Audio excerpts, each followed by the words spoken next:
تیسری بات یہ نظر میں آئی کیا ہم اس لیے پیدا کیے گئے ہیں کہ ہم بہترین سے بہترین غذائیں نوش کریں اور دنیا سے چلے جائیں؟ نہ، اللہ نے اس مسئلے میں تو ہم کو حیوان سے بدتر بنا دیا۔ حیوان جو ہے وہ سونگھ کر غذا کو پہچان لیتا ہے کہ کون اس کے لیے مفید ہے اور کون سی غذا جو ہے اس کے لیے مفید نہیں ہے، اور ہم نہیں پہچان سکتے۔ تو اس کے لیے جو ہے قرآن نے آواز دی، کیونکہ قرآن جو ہے وہ کتاب ہے کہ جو کہتا ہے کہ جب کوئی مسئلہ تمہاری سمجھ میں نہ آئے تو ہمارے قریب آ جاؤ، ہم سے سوال کرو، ہم جواب دیں گے۔ اب ہم قرآن کے پاس گئے مقصد حیات انسانی تلاش کرنے کے لیے، معلوم ہے ہم کہتے کہتے تھک گئے، لیکن قرآن میں سے تو کوئی آواز آئی نہیں۔ بس ہمارے سوچنے سمجھنے کی بس یہی فرق تھی کہ اللہ نے ایک قرآن وہ بھیجا ہے کہ جو تمہارے لیے کتاب کی طرح آیا ہے، اور ایک قرآن وہ ہے کہ جو بولتا ہوا قرآن ہے۔ ہم ان کے در پر گئے، یعنی مولا کائنات کے در پر گئے اور ہاتھ جوڑ کر کہا مولا رات میں نیند نہیں آتی۔ آپ نے فرمایا کیا وجہ؟ پوچھا کہ نیند اس لیے نہیں آتی کہ ہماری یہ سمجھ میں نہیں آ رہا ہے کہ اللہ نے ہمیں کیوں خلق کیا۔ مولا نے فرمایا کہ تم قرآن کی تلاوت کرتے ہو؟ کہاں مولا کرتے ہیں۔ کہا اس آیت کی تلاوت کی کہ جس میں اللہ یہ ارشاد فرما رہا ہے کہ وما خلقت الجن والانس الا لیعبدون۔ ہاں سی، بس یہی مقصد حیات انسانی۔ اب اور گھبرا گیا۔ مولا نے کہا تمہیں عبادت کے لیے خلق کیا گیا ہے۔ مولا یہ عبادت ہے کیا؟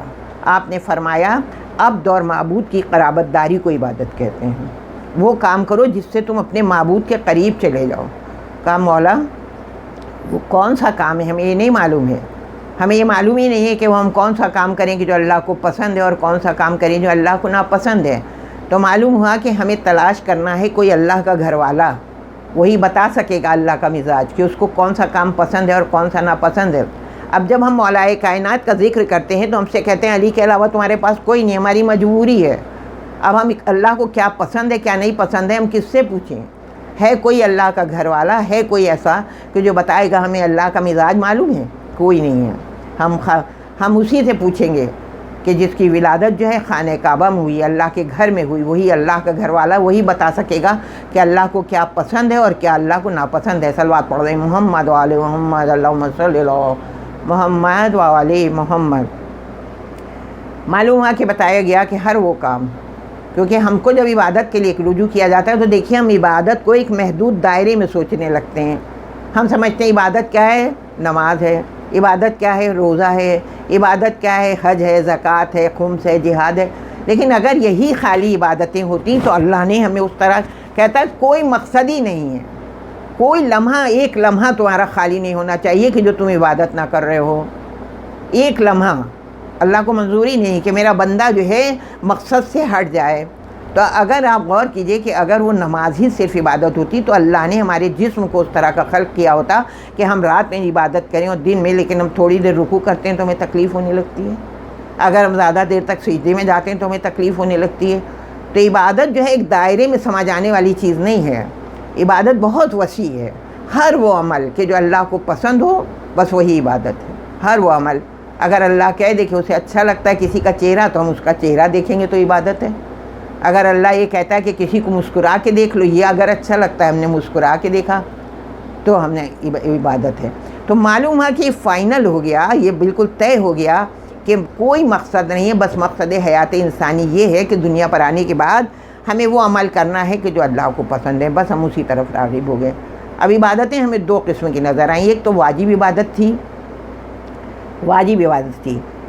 اس کے لیے جو ہے ایک محدود دائرہ تھا، وہ اس واجب عبادت تھی، اس کے لیے یہ کہا کہ اگر نہ کرو گی تو عذاب ہوگا۔ اس کے بعد دوسری عبادتیں تھیں جو مستحب عبادتیں تھیں، اس کا اجر بھی بہت اللہ نے دیا، اجر بھی بہت اللہ نے دیا۔ ابھی دیکھیے وضاحت کرنے سے پہلے ایک واقعہ میرے ذہن میں آیا ہے۔ معلوم ہے ہم دنیا پر آ گئے ہیں، اس وقت مجھ کو مجلس میں بلایا گیا، مجھ سے جو ہے دنیا پر آ گئے، مقصد پورا کیے ہوئے چلے گئے، تو یہ پوچھیں گے کہ تم کو جو ہے تم نے یہ نہیں سوچا کہ دنیا میں آنے کی وقت کیا وجہ تھی؟ دیکھیے میں سمجھانے کے لیے، وضاحت کرنے کے لیے ایک واقعہ میرے ذہن میں آیا، میں بتا رہی ہوں۔ مان لیجئے کہ آپ نے مجھے بلایا، جب سے میں آئی اس وقت سے آپ ناشتہ پیش کر رہے ہیں، مجھ کو یہ دے رہے ہیں وہ دے رہے ہیں سب۔ اس کے بعد جو ہے جب انہوں نے کہا کہ بسم اللہ آپ مجلس پڑھیے تو میں نے کہا میرا موڈ نہیں ہے۔ تو کیا کہا جائے گا کہ جب موڈ نہیں تھا تو آپ آئے کیوں تھے؟ آپ آئے کیوں تھی جب آپ کا موڈ نہیں تھا؟ تو کیوں ہم آئے ہیں تو ہمیں اس مقصد کو پورا کرنا ہے، ہمیں سوتا ہوا انسان نہیں بننا ہے۔ معلوم ہے کہ عبادتیں بھی جو ہیں دیکھیے دو قسم سے ہو رہی ہیں۔ ایک مرتبہ مولا سے پوچھا گیا کہ مولا یہ بتائیے کہ ہم بھی عبادت کرتے ہیں، آپ بھی عبادت کرتے ہیں. اب ہمیں یہ بتائیے، وہ لوگ ہیں کہ جو اپنا جیسا علی کو سمجھتے ہیں اور وہ یہ سوال کر رہے ہیں کہ آقا یہ بتائیے کہ ہم کو اتنا سا بتا دیجئے کہ آپ بھی عبادت کرتے ہیں، آپ بھی نماز پڑھتے ہیں، ہم بھی نماز پڑھتے ہیں، آپ کی نمازیں، کہا گیا علی کی نمازیں، علی کی عبادت میں کیا فرق ہے؟ مولا فرماتے ہیں کہ تم جو ہو کس طرح عبادت کرتے ہو. تم شوق میں عبادت کرتے ہو، خوف میں عبادت کرتے ہو اور لالچ میں عبادت کرتے ہو. جنت کی لالچ میں عبادت کرتے ہو. یہ عبادت جو ہوتی ہے وہ ہوتی ہے بزنس مین کی، جو بیچتے ہیں، سب سامان بیچتے ہیں اور اس کے بعد ان کو معلوم ہوتا ہے کہ ہم کو جو ہے نفع ہوگا. یہ عبادت جو ہے. اس کے بعد تم خوف میں عبادت کرتے ہو. یہ عبادت کیا ہے؟ تم جہنم کے خوف میں عبادت کرتے ہو کہ عبادت نہیں کریں گے تو جہنم میں چلے جائیں گے. تو یہ بھی عبادت جو ہے یہ کس کی ہے؟ یہ غلاموں کی عبادت ہوئی. تیسری عبادت جو ہے، تم شوق میں عبادت کرتے ہو، خوف میں عبادت کرتے ہو اور لالچ میں. تم شوق میں جنت میں جانے کے شوق میں عبادت کرتے ہو. بس فرق یہی ہے میری عبادت میں اور تمہاری عبادت میں کہ نہ عبادت شوق میں ہونا چاہیے، اللہ کہتا ہے، نہ عبادت خوف میں ہونا چاہیے، نہ لالچ میں ہونا چاہیے. مولا پھر آپ کا کیا جذبہ ہوتا ہے، آپ کی کیا نیت ہوتی ہے؟ تم عبادت کرتے ہو کہ ہم عبادت کریں گے اور ہمیں جنت مل جائے گی. یہ کون سا ہوا؟ کاروبار کرنے والوں کی عبادت ہوئی. جنت معلوم ہے کہ خوف میں عبادت ہے کہ اگر عبادت نہیں کریں گے تو ہم جہنم میں چلے جائیں گے ہیں. اور شوق جہنم میں تو شوق جنت میں تم عبادت کر رہے ہو. علی عبادت جو کرتا ہے تو نہ شوق میں کرتا ہے، نہ خوف میں کرتا ہے، نہ لالچ میں کرتا ہے. علی عبادت کرتا ہے اس لیے کہ پروردگار تو لائق عبادت ہے، اس لیے میں عبادت کر رہا ہوں. صلوات پڑھ دیں محمد و آل محمد. معلوم ہوا کہ ہر عبادت کے لیے جو ہے وہ نیت کی ضرورت ہے. اب اس وقت انشاءاللہ اور آگے جو مجالس میری ہوں گی اس میں ایک ایک عبادت کی الگ الگ جو ہے وضاحت کروں گی. سب سے پہلے میں نماز کا اس وقت جو ہے میں تھوڑا بہت آپ روشنی ڈال کر آگے بڑھنا چاہ رہی ہوں کہ مان لیجئے ہم نے مان لیا کہ سب سے اللہ کو جو عمل پسند ہے وہ عبادت نماز ہے. لیکن وہ عبادت کے جو تم نے جو ہے غفلت کی عبادت جو ہے وہ کہتے ہیں نہج البلاغہ میں مولا کائنات فرما رہے ہیں، مولا علی فرما رہے ہیں کہ یقین کی عبادت بے یقینی کی عبادت کرنے سے بہتر ہے کہ یقین کی نیند تم سو جاؤ. اور اگر بغیر یقین کے بغیر سمجھے تم نے کوئی بھی عبادت کی ہے تو عبادت کے ذائقے میں فرق آ جائے گا.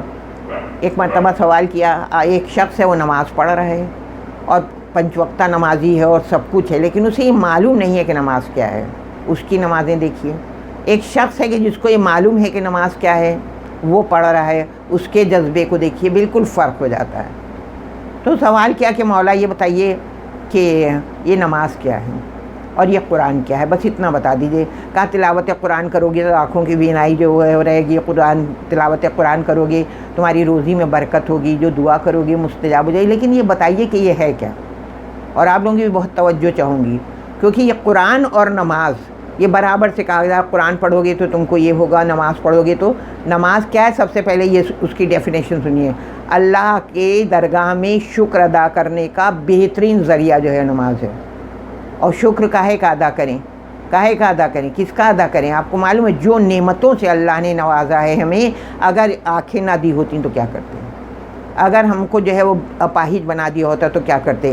اللہ نے ہمیں ساری نعمتوں سے نوازا ہے، اس کا جو ہے ہمیں شکر ادا کرنے کا بہترین ذریعہ نماز ہے، بہترین ذریعہ نماز ہے. اور یہ یاد رکھیے کہ چاہے ساری عبادتیں آپ کر ڈالیے اور اللہ کی نعمتوں کا شکریہ اگر نہیں ادا کیا تو یہ یاد رکھیے کہ آپ جنت میں نہیں جا سکتے. کہا تم نے روزے رکھے ہیں، تم نے سب کچھ کیا ہے، لیکن اگر تم نے شکران نعمت نہیں کی ہے، اب اس وقت تو میں وضاحت نہیں کروں گی کہ سورہ رحمان میں کہا ہے کہ ان نعمتوں کو اقرار اگر تم نے نہیں کیا ہے تو تم جنت میں نہیں جا سکتے ہو. ہم کیا سوچ رہے ہیں کہ نمازیں جنت میں لے کے جائیں گی، اور جب ہم نے نماز پڑھ لی تو کانوں میں آواز آئی کہ کبھی بھول کر نہ سمجھنا کہ تم جنت میں داخل ہو جاؤ گے، تو گھبرائیں گے آپ کہ نہیں گھبرائیں گے؟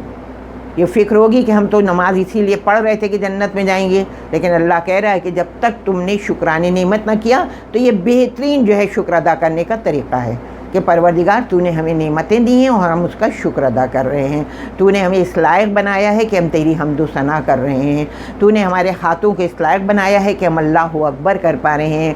تو نے ہمیں پیروں کی نعمت دی ہے کہ ہم کھڑے ہو کر نماز پڑھ پا رہے ہیں. یہ نعمتوں کا شکر ادا کرنا ہے. تو سوال یہی کیا گیا کہ یہ بتائیے یہ نماز کیا ہے اور یہ روزہ کیا ہے. وہ نماز کیا ہے اور قرآن کیا ہے، تلاوت قرآن کیا ہے۔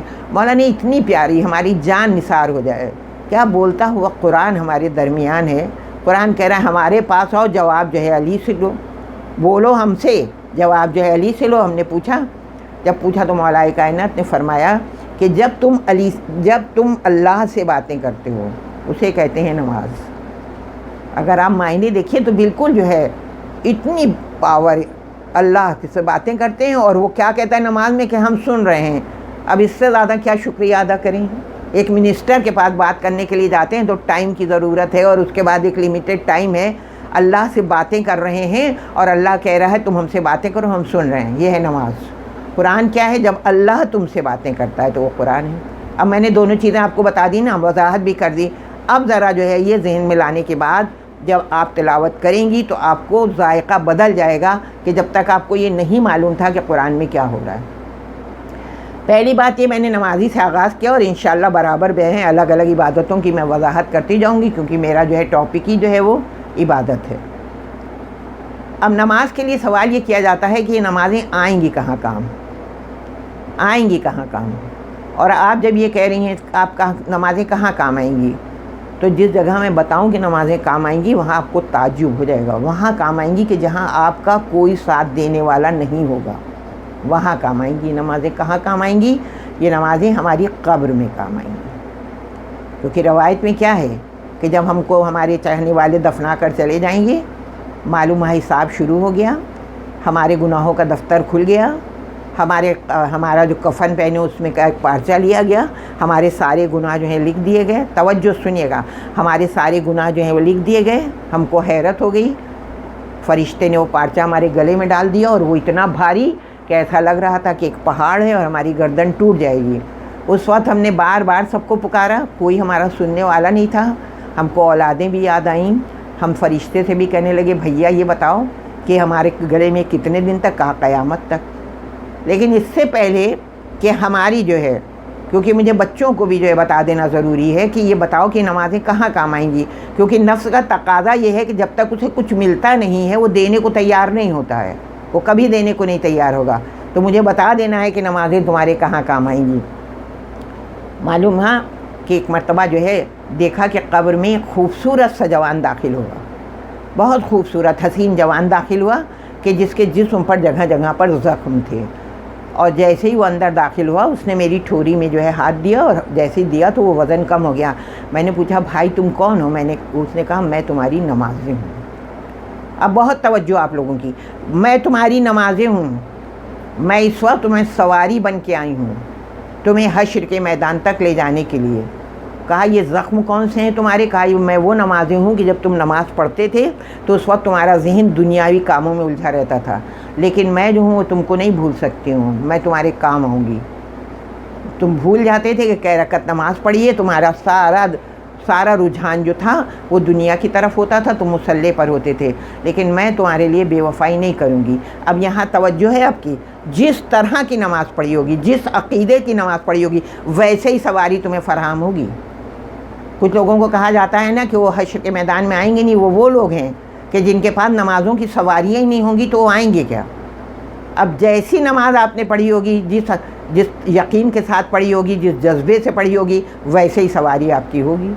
کچھ لوگ کہتے ہیں کہ بھائی ایسا ہے کہ صبح کی نماز ہم سے نہیں پڑھی جاتی، لیکن ہم جو ہیں وہ جب تک کہ قضا نہیں ادا کر لیتے کوئی کام نہیں کرتے۔ تو یہ کیا ہوئی نماز؟ یہ سیکنڈ ہینڈ گاڑی ہوئی۔ آپ کو معلوم ہے کچھ ہیں کہ جو کہتے ہیں کہ کچھ بھی ہو جائے ہم اول وقت میں نماز پڑھتے ہیں، تو اب آپ سمجھ لیجیے ویسے ہی سواری ہے جیسی نمازیں آپ نے پڑھی ہیں۔ مان لیجیے ایک کار ہے، آپ نے فوراً جو ہے گئے اور اب چمچماتی ہوئی کار آپ نکال کے لائے، اور اس پر بیٹھ کر آپ میلوں کا سفر طے کر سکتے ہیں، کہیں پر وہ کار خراب نہیں ہوگی۔ لیکن آپ جو ہے ایک سیکنڈ ہینڈ گاڑی خرید لیجیے، ایک سیکنڈ ہینڈ گاڑی خرید لیجیے تو اس کی کیا چال ہوگی؟ وہ تھوڑی دور جائے گی اور فیل ہو جائے گی۔ بس جس طرح کی تم نے نمازیں پڑھی ہیں، جس طرح کی تم نے نمازیں پڑھی ہیں ویسے ہی تم کو سواریاں فراہم ہوں گی۔ اور میرے دل میں دعا یہی ہے کہ پروردگار ہر مومن کی نماز اس جذبے سے ہو کہ اس کو ایک بہترین سواری فراہم ہو، نہ پل صراط پر اسے رکنے کی ضرورت ہو اور نہ حشر کے میدان میں اس کی کوئی رکاوٹ ہو۔ صلوات پڑھ دیں محمد و آل محمد۔ یہ مجلس عزا ہے، محرم شروع ہو رہا ہے، آج محرم کی پہلی تاریخ ہے، لیکن آپ یہ غور کر لیجئے کہ یہ نماز جو ہے وہ عزاداری کا جز ہے۔ کچھ لوگ کہتے نہیں ہیں کہ بھئی ہم جو ہے ماتم کر لیتے ہیں، ہم جو ہے وہ پوری رات شب بیداریوں میں جاتے ہیں۔ آپ یہ بتائیے کہ لیکن ایک کمی یہ ہے، ایک بار ایک شخص نے آ کر پوچھا، بس تھوڑی سی دیر میں جو ہے مسائل کو ربط دوں گی، کوشش کر رہی ہوں کہ وضاحت کر دوں میں آپ لوگوں کے سامنے۔ کہتے ہیں کہ اس نے آ کر پوچھا کہ میرا ایک دوست ہے، وہ سب کرتا ہے، ماتمی سب بچھی ہوئی ہے اس کے یہاں، ماتم کرتا ہے، مجلس کرتا ہے، رات بھر شب بیداریاں کرتا ہے، لیکن یہ بتائیے، ایک عالم دین سے پوچھا انہوں نے کہ یہ بتائیے کہ لیکن وہ نماز نہیں پڑھتا، آپ ہمیں یہ بتائیے کہ وہ جنت میں جائے گا کہ نہیں جائے گا؟ جنت میں جائے گا کہ نہیں جائے گا؟ کیونکہ ہمیں تو یقین ہے کہ ہم نے ماتم کیا ہے تو شہزادی جو ہے جنت کے دروازے پر ہمارا انتظار کریں گی۔ سوال یہ ہے کہ وہ نماز نہیں پڑھتا۔ انہوں نے یہ جواب دیا کہ یہ تو نہیں مجھے معلوم ہے کہ کون جنت میں جائے گا یا کون دوزخ میں جائے گا، لیکن یہ پوری حدیث ہے اور یہ بالکل یقین ہے کہ بغیر معرفت کے، بغیر ان کی جو سفارش کے، اہل بیت کی سفارش کے کوئی جنت میں نہیں جا سکتا ہے۔ سارے اعمال تمہارے پاس ہوں گے لیکن انہیں سفارش کرنا پڑے گی، اور اہل بیت بے نمازی کی سفارش نہیں کریں گے، اس لیے کہ حسین ابن علی نے پورا گھر لٹا دیا ہے نماز کو قائم کرنے کے لیے۔ تم جو ہو اگر چاہتے ہو، تم سب کچھ کر رہے ہو، اور اگر تم سے کوئی پوچھتا ہے کہ مقصد کیا تھا، حسین کا کربلا جانے کا کیا مقصد تھا؟ کہاں نمازیں مٹ رہی تھیں، دین جو ہے وہ مردہ ہو رہا تھا، زندگی جو ہے دین کو دینے کے لیے جو ہے وہ گئے تھے، اسلام بھیک مانگ رہا تھا، اسلام بھیک مانگ رہا تھا حیات کی، اور اس وقت وہ درے کس کے اوپر آیا؟ اس در پر آیا کہ جس کے در پر سے شاہیاں بٹتی ہوں۔ امام حسین علیہ السلام کے لیے یہی تو کہا گیا ہے کہ تیرے در سے بٹتی ہیں شاہیاں، تو بڑا غریب نواز ہے۔ اسلام آیا بھیک مانگنے کے لیے در حسین پر، مجھے زندگی دے دو۔ اس در پر آیا تھا کہ جس در پر کبھی کوئی خالی ہاتھ واپس نہیں گیا تھا۔ حسین ابن علی نے اسلام کو اتنا دے دیا، کیونکہ کس کے بیٹے ہیں، جس کو کہنا ہے کہ اگر کوئی تمہارے در پر آئے تو اتنا دے دو کہ پھر کسی دوسرے در پر جانے کی ضرورت نہیں پڑے۔ اسلام زندگی کی بھیک مانگنے کے لیے حسین کے در پر آیا، بھیک مانگ رہا ہے حسین، مجھے زندگی دے دو، مجھے زندگی چاہیے ہے۔ حسین نے کہا میں تیری جھولی اس طرح بھر دوں گا کہ پھر کبھی تجھے جو ہے زندگی دوں گا تو قیامت تک کی زندگی دے دوں گا، کسی دوسرے کے در پر جانے کی ضرورت نہیں پڑے گی۔ حسین نے کوئی ایسا جواہر نہیں تھا کہ جو اسلام کی آغوش میں نہ ڈال دیا۔ علی اصغر سے جواہر دے دیا، حسین نے عباس کے بازوؤں کو دے دیا، کوئی ایسا جواہر نہیں تھا کہ جو حسین نے بقا کے لیے، اسلام کو زندگی دینے کے لیے اس کی جھولی میں نہ ڈال دیا ہو۔ اب سوال یہ اٹھا کہ بقا کے لیے چلے تھے، اور کس کی بقا تھی؟ اسلام کی بقا تھی۔ سجدہ کر کے، آخری سجدہ کر کے بتایا، نماز کو بچایا۔ اور آج اگر ہم عزاداری کرتے ہیں اور نماز نہیں پڑھتے ہیں تو یاد رکھیے کہ ہم عزاداری، اگر کوئی دوسرا آ کے پوچھے کہ کیوں کر رہے ہو، کاہے کے لیے کر رہے ہو، حسین نے کیا کیا تھا، اور ہم نماز نہیں پڑھ رہے ہیں، تو ہم جواب نہیں دے پائیں گے کہ ہم اس عزاداری کو، حسین کی قربانی کو سیو کر پا رہے ہیں، حسین کی قربانی کو ہم سیو کر پا رہے ہیں۔ نماز پڑھنا ہے، نمازی کے لیے بتا رہی تھی کہ جب تم سے سوال کیا جائے گا عبادتوں کا، تو جو عبادتیں واجب ہیں انہی کا سوال کیا جائے گا۔ اگر تم سے نماز کا سوال کیا جائے گا تو تم یہ نہیں کہو گے کہ ہم نے نماز تو نہیں پڑھی تھی لیکن ہم نے یہ کار خیر کیا تھا، ہم نے مدرسے بنوا دیے تھے، ہم نے مدرسے بنوا دیے تھے، ہم نے بہت یتیموں کے سر پر ہاتھ رکھا تھا۔ جواب یہ آئے گا کہ یہ جو تم عبادت کر کے آئے ہو، یتیموں کے سر پر ہاتھ رکھ کے آئے ہو، مدرسے بنوا کے آئے، یہ تمہاری کم نمازوں کو جو ہے برابر کر دیں گی۔ لیکن اگر تم نماز پڑھی کے نہیں آئے ہو، نماز پڑھی کے نہیں آئے ہو، تو کبھی تصور نہ کرنا، کبھی تصور نہ کرنا اگر تم نماز پڑھ کے نہیں آئے ہو۔ ایک اور چھوٹا سا میں دیتی ہوں کہ جیسے مان لیجئے کہ تم مقصد پورا نہیں کر کے آئے ہو، مان لیجئے کہ ایک جو ہے ایک شخص ہے، اس کا بچہ بیمار ہے۔ سمجھانے کے لیے واقعہ اس لیے میں بیان کر دیتی ہوں کہ جو واقعہ ذہن میں محفوظ ہو جاتے ہیں تو آپ کو یاد آ جاتا ہے کہ کس لیے یہ واقعہ بیان کیا گیا تھا۔ کہا ہے کہ ایک مالک ہے، اس کا بچہ بہت بیمار ہے، وہ نوکر سے کہتا ہے کہ جاؤ فوراً دوا لے کر آؤ۔ نوکر گیا، نوکر جو گیا تو راستے میں اس نے دیکھا کہ بہت سستی جو ہے وہ کچھ چادریں بک رہی تھیں، اس نے خرید لیا، اور آگے بڑھا اور آگے بڑھا، اور آنے کے بعد جو ہے اور آگے بڑھ گیا، اور آگے دیکھا کہ اس نے اور کچھ سامان تھا وہ بھی خرید لیا۔ اس خریداری میں بڑی دیر ہو گئی اسے، اور اس کے بعد وہ جلدی سے واپس آیا۔ آپ یہ بتائیے کہ مالک کس کا سوال کرے گا نوکر سے؟ نوکر سے یہی تو سوال کرے گا کہ تم دوا لائے کہ نہیں لائے۔ وہ کہے گا آپ کو معلوم ہے اتنے کم داموں میں جو ہے ردائیں بک رہی تھیں، میں نے خرید لی۔ وہ دیکھے گا اسے؟ نہیں خود دیکھے گا۔ کہا یہ دیکھیے یہ ہم کھانے پینے کا اتنا سستا سامان لے آئے، نہیں دیکھے گا اور نوکر کو نکال دے گا۔ دوسرا نوکر ہے جس سے وہ کہتا ہے کہ جاؤ، وہ گیا، لیکن وہاں جانے کے بعد تھوڑی دیر راستے میں سو گیا اور اس کے بعد پھر ایک دم سے جو آنکھ کھلی تو اسے یاد آیا کہ دوا لینا تھا۔ تو جب وہ دوا لینے کے لیے گیا تو اس نے سب سے پہلے جو ہے حکیم سے یہ کہا کہ اس میں جواہر مورا ملا دیجیے گا، یعنی وہ جیسے کہتے نہیں کہ وہ دوا کہ جو جلدی اثر کر جائے، وہ دوا جو ہے وہ لینے کے لیے گیا۔ توجہ سنیے گا اس واقعے کو۔ کہا وہ دوا لینے کے لیے گیا کہ یہ اثر جلدی کر جائے، دیر ہو گئی تھی۔ غصے کے تیش میں جو ہے مالک ٹہل رہا تھا کہ میرا بچہ بخار میں بھون رہا ہے، یہ کہاں چلا گیا۔ لیکن جب وہ آیا اور دوا لے کر آیا اور اس نے فوراً آ کر یہ کہا مالک سے کہ ہم ایسی دوا لائے ہیں کہ بہت جلدی اثر کرے گی، ہم نے اس میں جواہر مورا بھی ملوا دیا ہے، تو مالک کا غصہ ختم ہو گیا اور وہ خوش ہو گیا۔ بالکل ٹھیک اسی طرح ہماری نمازیں ہیں۔ ہماری نمازیں ہیں، یہ معنی ہے کہ ہم نے سلو جو ہیں پڑھی ہیں، لیکن کیونکہ پڑھی ہیں اور اس کے ساتھ اہل بیت کی محبت جو ہے وہ جواہر مورا بن گئی ہے، تو جب یہ درگاہ رب العزت میں جو ہے پیش کی جائیں گی یہ نمازیں کہ جس کے ساتھ اہل بیت کی محبت شامل ہے، تو اللہ جو ہے ہماری نماز کو قبول کر لے گا۔ صلوات پڑھ دیں محمد و آل محمد کو۔ بس عزاداران امام، مقصد کی طرف رجوع کر رہی ہوں کہ اس وقت میرا رجحان کہاں پر ہے کہ ایک وقت ایسا آتا ہے فاطمہ کے لال کے لیے، ایک وقت ایسا آتا ہے حسین ابن علی کے لیے کہ ان سے مطالبہ کیا جاتا ہے۔ میری ایک تو یہ سمجھ میں نہیں آتا کہ حسین گوشہ نشین تھے، آپ غور کیجئے، گوشہ نشین تھے حسین نے نہ کبھی جو ہے کسی کو پریشان کیا ہے، نہ یزید کے سامنے آ کر جو یہ کہا ہے کہ یہ میرا حق ہے میں تم سے چھیننا چاہتی ہوں۔ لیکن یہ کیا وجہ تھی کہ یزید جو ہے وہ بیعت کا مطالبہ کر رہا ہے؟ اس کو بالکل معلوم ہے، میں آپ کو بتاؤں، جیسے مان لیجئے کہ دو دکاندار ہیں اور ایک جو ہے وہ ایک دکاندار ہے، دونوں کے پاس مال برابر ہے، لیکن اس ایک میں کچھ ایسی خاصیت ہے مال میں کہ لوگ جو ہے جا رہے ہیں اور بار بار وہیں سے لے رہے ہیں۔ وہ کہتا ہے کہ نہیں ہمیں نہیں دینا ہے، لیکن وہ لے رہے ہیں۔ بالکل سیم وہی والی بات تھی کہ حسین کے پاس ایک نایاب گوہر ایسا تھا کہ جس کو وہ خریدنا چاہتا تھا، لیکن حسین نے دینے سے انکار کر دیا۔ اور جواب کیا دیا؟ اپنے کو وارث عیسیٰ، وارث موسیٰ، وارث آدم، وارث نوح، وارث یحییٰ، ثبوت یہ دیا کہ جس وقت آپ سے مطالبہ کیا گیا ہے بیعت کا تو اس وقت حسین ابن علی نے کیا جواب دیا تھا؟ آپ نے یہ نہیں فرمایا تھا کہ ہم بیعت نہیں کرتے، کہا ہم ایسے کبھی تم ایسوں سے بیعت نہیں کرتے۔ بتایا کہ اگر آدم نے ابلیس کی بیعت کر لی ہوتی تو حسین یزید کی بیعت کر لیتے، اگر ابراہیم نے نمرود کی بیعت کر لی ہوتی تو حسین یزید کی بیعت کر لیتے۔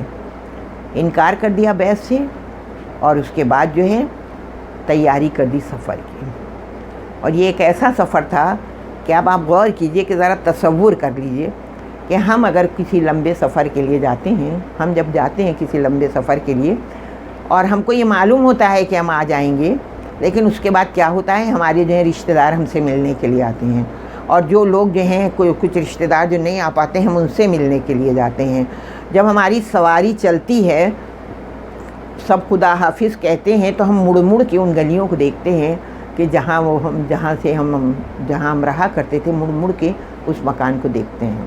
جب سفر کا ذکر آتا ہے تو مجھے یاد آتا ہے کہ جب حسین نے سفر کا انتظام کیا ہوگا تو اس وقت کانوں میں حسین کی بہن کی آواز آئی کہ حسین کسی سفر کے لیے آمادہ ہیں۔ بس یاد آ گیا کہ جب جناب زینب کا عقد ہوا تھا تو سب سے پہلے مولا کائنات نے یہی فرمایا تھا کہ عبداللہ دیکھو میری زینب جب عراق کے لیے جو ہے سفر کے لیے آمادہ ہو یا حسین جو ہے مدینہ چھوڑ رہا ہو تو اس کو میری زینب کو اجازت دے دینا بھائی کے ساتھ جانے کی، کیونکہ یہ وہ بہن ہے کہ جو بھائی کے بغیر رہ نہیں سکے گی۔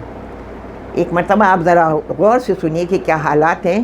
جناب زینب رخصت ہو کے گئی ہیں اور روزانہ امام حسین علیہ السلام ملنے کے لیے جاتے ہیں۔ اگر دیر ہو گئی ہے تو زینب دروازے پر جو ہے بیٹھی ہوئی انتظار کر رہی ہیں، وہ زینب بھائی کے ساتھ جا رہی ہے۔